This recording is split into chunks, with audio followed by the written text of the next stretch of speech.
trop théorique. C'est vrai que la théorie, on peut éventuellement la mettre de côté, même s'il faut toujours être prudent par rapport aux limites. Ce qui compte, c'est ce qu'on peut faire avec ces différents instruments et surtout ne jamais oublier les limites propres à chaque instrument.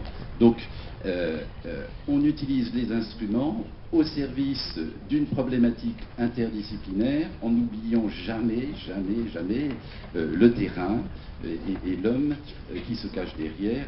Et c'est vrai que dans l'apprentissage de communication, il faut essayer d'acquérir une certaine culture qui va vers la pertinence et la simplicité.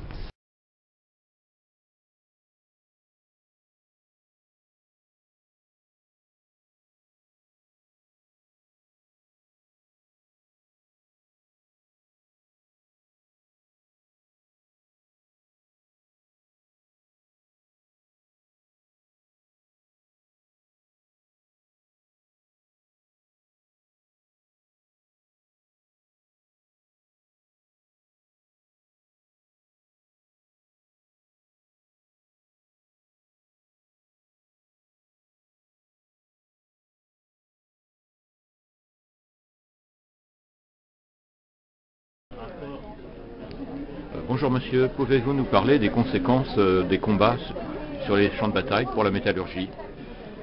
L'exemple qui nous vient de l'histoire, lié à la région Wallonie et à la vallée de la Meuse, de la Sambre, etc., ce sont les guerres de Louis XIV, et en particulier l'artillerie de Louis XIV, qui était absolument exceptionnelle à l'époque, a tiré tellement de boulets ferreux sur la ville de Charleroi, si je ne me trompe pas de ville, que cela a permis d'alimenter la métallurgie locale pendant des dizaines d'années.